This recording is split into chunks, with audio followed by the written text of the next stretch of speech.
মারোয়ারি এই শব্দটা কানে আসলেই প্রথমেই আসে ব্যবসায়ী কথাটা। মারোয়ারির সঙ্গে ব্যবসা কথাটা একে অপরের পরিপূরক। বাঙালি জাতি মারোয়ারি জাতির আগে জন্ম নিলেও বা ব্যবসাতে আগে পা রাখলেও বর্তমানে মারোয়ারিদের থেকে বাঙালিরা অনেক গুণ পিছিয়ে এই ব্যবসার দিক থেকে। এই মারোয়ারি জাতির আগমন হচ্ছে রাজস্থানের মারোয়ার অঞ্চল থেকে। তো এই মারোয়ার অঞ্চল থেকে আগমনের ফলেই তাদেরকে মারোয়ারি নামে তারা পরিচিত। বিশ্বের ইতিহাস ঘাঁটলে আমরা দেখতে পাবো বর্তমানে মারোয়ারিদের ব্যবসার পরিমাণ 40 থেকে 45%।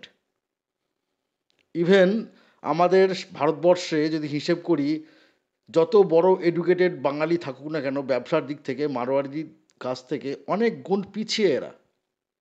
এদের যে ব্যবসায়িক যে বুদ্ধি, তার যে ক্ষুরধার দিমাগ, সেক্ষেত্রে বাঙালিরা অনেকটা পিছিয়ে।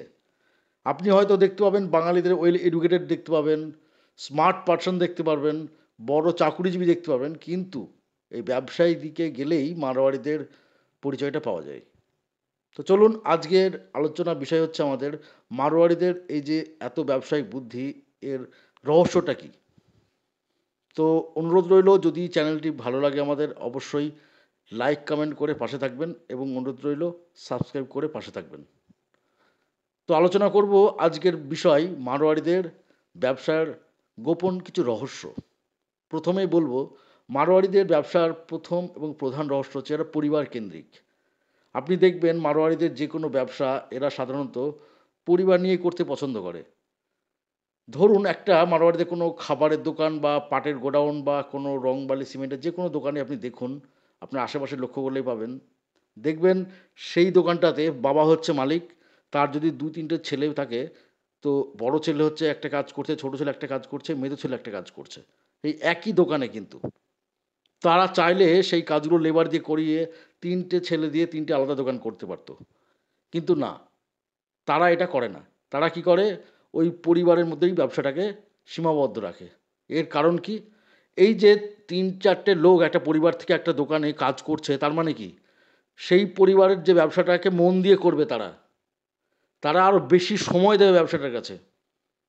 টাকার ভ্যালু তারা বুঝবে, ব্যবসাটা কোন দিকটা ভালো হচ্ছে, কি খারাপ যাচ্ছে, কি রিকভারি করা দরকার, খুব ভালো বুঝবে তারা।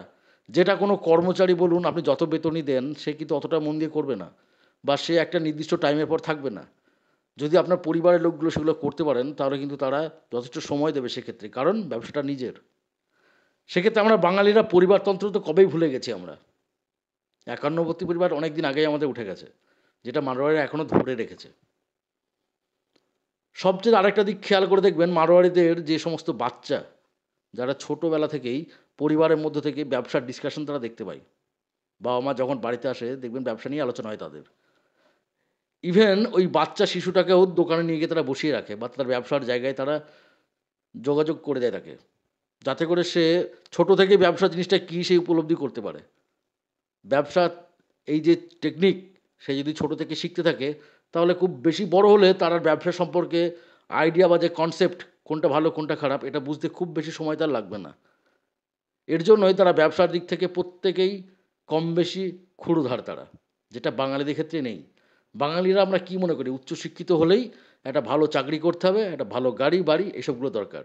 কিন্তু মারোয়ারিদের এই টেন্ডেন্সি কখনোই নেই।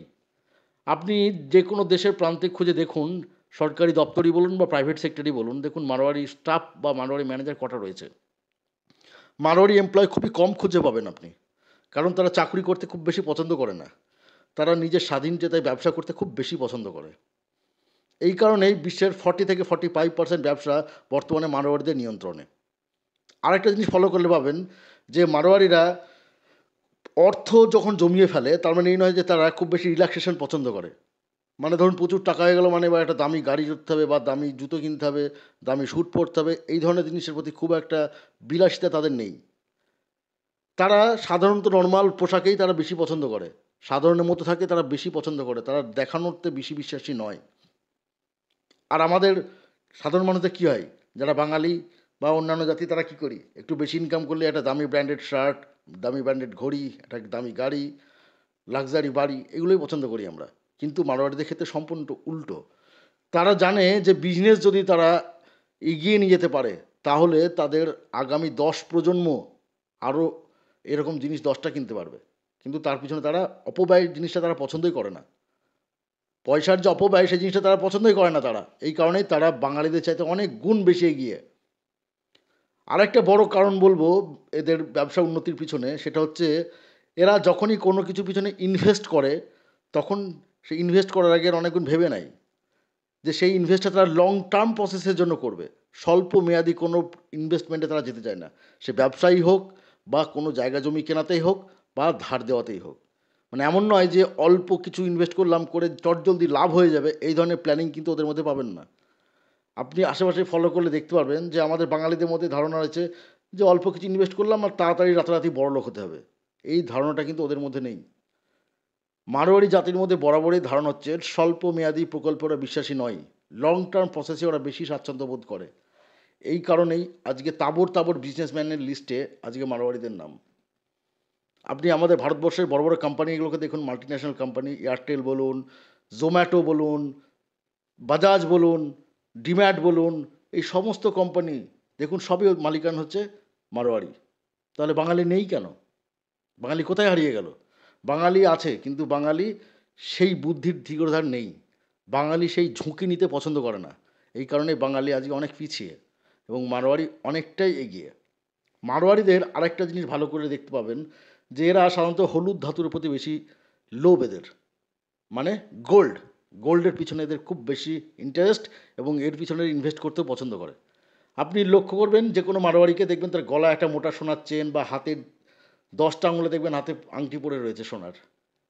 পারলে তারা আরও যদি হাতে আঙুল গজাতে পারতো তাহলে আরও আংটি পরতো তারা। কারণটা কি? তারা স্বর্ণের পিছনে বেশি ইনভেস্ট করে। জানে যে এই জিনিসটা কিনলে তাদের লস হবে না কখনো। তারা দামি জুতো বা দামি ঘড়ির পিছনে ছুটতে যায় না। তারা এমন এমন জায়গায় ইনভেস্ট করতে পছন্দ করে যেখানে তাদের প্রফিট আছে আগামীতে এবং যেগুলো তাদের কোনোদিন লস দেবে না কখনো তাদের। আর একটা পয়েন্ট বলবো যেটা সবচাইতে গুরুত্বপূর্ণ পয়েন্ট, সেটা হচ্ছে বাঙালিরা যেরকম ইনভেস্ট করতে ভয় পায়, মারোয়াড়িরা ইনভেস্ট করতে কিন্তু ভয় পায় না। লং টার্মে যে কোনো প্রসেসে ইনভেস্ট করতে খুব বেশি বিশ্বাসী করে এরা। জানবেন মারোয়াড়িরা কিন্তু চরম বিশ্বাসী হয়। এরা যে কোনো ব্যবসা বা কাজের ক্ষেত্রে বিশ্বস্ততা বেশি পছন্দ করে এরা। এদের ব্যবহার, এদের যে ব্যবসার যে ব্যবহার, ধরুন একটা গ্রাহক কোনো মারোয়াড়ি কাস্টমারের কাছে গেলেই বা দোকানে গেলেই দেখবেন সেই দোকানদার তার সঙ্গে এত সুন্দর ব্যবহার করে, বাবু বা হুকুম এই ধরনের শব্দগুলো তারা ব্যবহার করে। এর ফলে কী হয়, গ্রাহকরা খুশি হয়। বাড়ি ফিরে এসে হয়তো আপনিও বলবেন যে অমুক দোকানে গেলাম, এত বড় একটা দোকান, ভদ্রলোকের কী ব্যবহার। মানে এই যে আপনি কথাটা বাড়িতে বলছেন, মানে আরও 10 জায়গায় বলবেন। এই 10 জায়গায় যে ওই ভদ্রলোকের গুডউইলটা পৌঁছে গেল, মানে কি 10টা গ্রাহক তার বেড়ে গেল ওখান থেকে।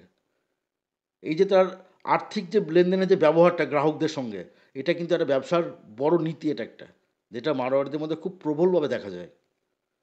ইগো সমস্যাটা বাঙালিদের চাইতে মারোয়াড়িদের নেই বললেই চলে। মারোয়াড়িদের একটা জিনিস লক্ষ্য করবেন, এরা সাধারণত গোষ্ঠীকেন্দ্রিক হয়, যেটা বাঙালিদের মধ্যে নেই। বাঙালিরা কী হয়, একজন বড় হচ্ছে মানে আরেকজনকে নামিয়ে কী করে টানতে হবে সেটা আমরা চেষ্টা করে থাকি। কিন্তু মারোয়াড়িদের মধ্যে দেখবেন কোনো এক ব্যক্তি যদি এসে সেখানে বিজনেস শুরু করে, তাহলে তার আত্মীয়-স্বজন বা যে পরিচিত যারা আছে তারা সেই জায়গাটা নিয়ে আসার চেষ্টা করে তাদেরকে এবং সেইখানে তারা একত্রিত হয়ে তারা একটা বিজনেস করার চেষ্টা করে। এর ফলে কী হয়, তাদের একাধিপত্য পেতে খুব সুবিধা হয়। তাদের একটা ইউনিটি তৈরি হয়ে যায় এখানে করে। এর ফলে তারা নিজেদের মধ্যেই গোষ্ঠীর মধ্যে আদান-প্রদান করতে সুবিধা পায়। বিভিন্ন ব্যবসায়িক হোক বা বিভিন্ন ইনভেস্ট প্ল্যানিং হোক, সব কিছু করতে তারা সাহস পায়। আরেকটা কথা বলব যেটা মারোয়াড়িদের সবচাইতে ভালো জিনিস, সেটা হচ্ছে ওরা যদি কোনো ব্যক্তিকে বিশ্বাস করে, সেই ব্যক্তির প্রতি অন্ধ বিশ্বাসের মতো কিন্তু এমন নয় যে সে যা বলল তাই মেনে নেবে, এমনটা কিন্তু নয়।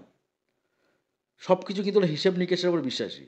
ওরা যে কাজটা করছে সেই কাজের উপরে যদি কোনো ব্যক্তি, ওদের কর্মচারী কোনো কিছু খরচা করে থাকে তো সেটা লিখে রাখে ওরা হিসাবে। এই হিসেব লিখে রাখার ফলে তাদের কী হয়, ব্যবসায়িক যে খরচাটা হচ্ছে এবং ব্যবসার যে আয় ব্যয়, এই টোটাল যদি হিসাব রাখা যায় খাতায় লিখে, তাহলে আপনার যে ইনভেস্টমেন্ট যাই হচ্ছে বা ব্যবসার প্রফিট কী আসছে সবটাই আপনার আয়ত্তের মধ্যে থাকবে, যেটা সবচেয়ে একটা ভালো দিক। আরেকটা জিনিস ফলো করুন যেটা হচ্ছে মারোয়াড়িদের দেখবেন যখনই কোনো ব্যবসা করতে যায় এরা প্রথমেই কিন্তু লাভের আশায় করে না। যেরকম একটা ছোট্ট একটা এক্সাম্পল দিই, ইমামি কোম্পানিটা। ইমামির আগে নাম ছিল হিমানি। যখন কলকাতায় এই ব্যবসাটা একটা বাঙালি কোম্পানি ছিল, সেটা লসে রান করছিল, দুজন মারোয়ারি সেটা কেনে এবং এমন একটা পরিস্থিতিতে এই ডুবন্ত জাহাজটা এরা কিনেছিল যখন কেউই সাহস পায়নি এই কোম্পানিটা কেনার, কিন্তু দুজন মারোয়ারি এই কোম্পানিটাকে সাহস দেখিয়ে কিনে নেয় এবং বর্তমানে এই কোম্পানিটা তারা নাম চেঞ্জ করে রাখে ইমামি, এবং যেটা এখন ভারত বিখ্যাত কি বিশ্ববিখ্যাত কোম্পানি একটা, যার প্রচুর প্রোডাক্ট মার্কেটে। তাহলে ভাবুন, একটা ডুবন্ত জাহাজকে অল্প দামে কিনে আজকে তারা কোন জায়গায় নিয়ে গেছে, সেই জায়গাটাকে, প্ল্যানিংটাকে ভাবুন আপনি একবার। আমি সাহস পাবো এটা করতে? যখনই আমরা কোনো খারাপ জিনিস দেখবো আগেই পিছিয়ে আসবো যে না, এটা কিনলে লস হয়ে যাবে আমার। তো এই যে ক্ষুরধার বুদ্ধি, এটাও কিন্তু মারোয়ারিদের অনেক প্রখর ব্যবসার দিক থেকে। আপনি জানবেন, এই প্রসঙ্গে ছোট্ট একটা গল্প বলি। লক্ষ্মী মিত্তাল, তিনি কিন্তু একজন মারোয়ারি। 1976 সালে যখন স্টিলের ব্যবসায় চারিদিকে বিশ্বের লসে রান করছে, তখন এই লক্ষ্মী মিত্তাল স্টিলে ইনভেস্ট করেছিলেন এবং স্টিলে ইনভেস্ট করার পর তিনি এমন জায়গায় বর্তমানে পৌঁছেছেন যে 2005 সালের ফোর্বস নামক যে পত্রিকায় বিশ্বের ধনীদের লিস্ট দেওয়া হয়, সেখানে তিনি 3 নম্বরে। তাহলে ভেবে দেখুন, 1976 সালে যে সময় স্টিল ফ্যাক্টরির অবস্থা খুবই খারাপ, স্টিল বিজনেসের অবস্থা খুবই খারাপ, সেই সময় তিনি ভাবলেন যে এখনই যদি ইনভেস্ট করা যায় তাহলে ভবিষ্যতে এটা আমাকে আলোর মুখ দেখাবে, এবং তিনি সেটাতে ইনভেস্ট করে ফেললেন এবং প্রচুর স্টিল প্ল্যানেট তৈরি করলেন। স্টিল প্ল্যান্ট তৈরি করার ফলে বিভিন্ন কোম্পানি তৈরি হলো, বিভিন্ন অফিস তৈরি হলো স্টিলের, যেখান থেকে তিনি আজকে প্রচুর মুনাফা লুটছেন। তাহলে এই যে যেখানে আমরা তিনি অন্ধকার দেখছি, সেখানে তিনি আলো দেখছেন। এই আলো দেখার সাহসটাই কিন্তু মানবাড়িদের মধ্যে প্রবল। লাস্ট পয়েন্ট যেটা বলবো, সবচেয়ে মজার ব্যাপার যেটা হচ্ছে, দেখবেন মারোয়ারিদের হিসাব ব্যাপারে এতটাই ওরা নিজেদের মধ্যে করতে পছন্দ করে, সেটা হচ্ছে, ধরুন একটা ছোট্ট গল্প বলি। একদিন এক ভিখারি এসছে এক মারোয়ারির দোকানে। তো তিনি এসে কিছু ভিক্ষা চাইছেন। তো ভিখারি এসে বলছে, বাবু কিছু পয়সা দেবেন? তো মারোয়ারি বিজনেসম্যান বলছেন যে না, এখন সময় নেই, তোমাকে ঘুরতে হবে। ভিখারি পুনরায় আরেকবার বললেন, বাবু তাহলে কিছু খাবার দিন। সেই মুহূর্তে মারোয়ারিটা রেগে গিয়ে বললেন, এখন দেখছো না কাজে ব্যস্ত আছি, পরে এসো। তখন ভিখারি রেগে গিয়ে বললেন, চলুন, আপনার অবস্থা যা আমারও অবস্থা তাই, তাহলে চলুন দুজনে রাস্তায় বসি, প্রচুর ইনকাম হবে। একটা কথা ভাবুন, আপনি এই গল্পটা শুনে হয়তো ভাববেন যে মারোয়ারি লোকটা সত্যি অনেক কিপটে, কিন্তু তা নয়। তিনি ওই হিসেবের জায়গাটা ছেড়ে যেতে চাইছেন না, তিনি অন্য কাউকে বিশ্বাস করতে চাইছেন না। নিজের অর্থ নিজে রক্ষণাবেক্ষণে করার দায়িত্ব নিজে কাঁধে নিয়েছেন। এটা কিন্তু ব্যবসার একটা খুব পজিটিভ দিক, এবং ধনী হওয়ার পিছনে এটা একটা বড় কারণ। আপনি যখন অর্থটাকে অর্থের গুরুত্ব বুঝতে না পারবেন, ততক্ষণ কিন্তু আপনি ধনীর পর্যায়ে পৌঁছতে পারবেন না। কিছু টাকা উপার্জন করা মানে ধনী হয়ে যাওয়া নয়, এটা বুঝতে হবে আমাদের। আপনি জানবেন, মারোয়ারিদের এই গুণাগুণিগুলোই থাকার জন্য তারা আজকে বাঙালিদের থেকে অনেক গুণ এগিয়ে, এবং তারা বর্তমানে সারা বিশ্বেই ব্যবসায়ী নামে জাতি নামে পরিচিত। তাহলে আজকে বাঙালি জাতির এত পরে ওদের আবির্ভাব হওয়ার পরেও আজকে সেই বাঙালি জাতি অনেক পিছিয়ে, কিন্তু মারোয়ারি এত এগিয়ে কেন? এই যে এতগুলো কারণ বললাম, একটু ভালো করে ভেবে দেখুন। আপনার আশেপাশে যে কোনো মারোয়ারিকে একটু মেলামেশা করে দেখুন, এই গুণগুলো পাবেন। আরেকটা গুণ বলবো, যেটা আপনি সচরাচর যে কোনো মারোয়ারিকে দেখতে পারবেন, যেটা হচ্ছে, কোনো মারোয়ারি ফলো করে দেখবেন, যখন কোনো জায়গায় ইনভেস্ট করে, ও কিন্তু আগে ভেবে নেয় যে এই জায়গায় লাভ আছে না লস আছে। লস দেখলে সেখানে যাবে না ও। প্লাস কোনো কাউকে ধার দেওয়ার সময় খালিয়ে ধার দিয়ে দেবে না, যে আপনি টাকা চাইলেন না আপনাকে ধার দিয়ে দিল, এই নীতিতে ওরা নয়। কিন্তু ওরা সুদে বা ইন্টারেস্টে বেশি বিশ্বাসী। মানে কোনো কিছুর বিনিময়ে আপনাকে দিতে হবে তাকে। আপনি ওই যে পরিশ্রম করে টাকাটা ইনকাম করছে, আপনাকে কেন দেবে ফ্রিতে?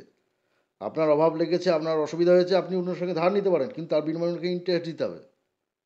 ব্যবসার জিনিসটা ওরা এইভাবেই ইনভলভ হয়, এবং ব্যবসার পাশাপাশি ওরা আরও এত কিছু সাইড বিজনেস কিছু করে, যার ফলে ওদের এইসবগুলো আরও বেশি ক্ষুরধার হতে সাহায্য করে। যেরকম ধরুন, হয়তো অল্প বিদ্যার কারণে ওরা শেয়ার মার্কেট খুব বেশি পছন্দ করে না, কিন্তু গোল্ডে ইনভেস্ট করতে ওরা বেশ পছন্দ করে, ল্যান্ড প্রপার্টি কিনতে বেশ পছন্দ করে ওরা। তাহলে এই যে ইনভেস্টমেন্ট, যে আদার্স ওয়াইজ যে বিজনেসগুলো করছেন, বিজনেস ছাড়া যে আদার্সে ইনভেস্টমেন্টগুলো করছেন, এগুলো তো প্রতিটা থেকে ওনাকে অ্যাসেট, এগুলোকে ভবিষ্যতে এগুলোকে থেকে আরও অর্থ দেবে, এখান থেকে আরও লাভবান হবেন এখান থেকে উনি। তাহলে এই যে বুদ্ধিগুলো, এগুলো সাধারণত মারোয়ারিদের মধ্যে লক্ষ্য করা যায়। তাই অনুরোধ রইল, যদি এই ভিডিওর প্রতিটা পয়েন্ট আপনার ভালো লেগে থাকে এবং মনে হয় যে হ্যাঁ সঠিক কথা বলা হয়েছে, তাহলে লাইক কমেন্টে অবশ্যই জানাবেন, এবং অনুরোধ রইল চ্যানেলটা সাবস্ক্রাইব করে পাশে থাকবেন। ধন্যবাদ।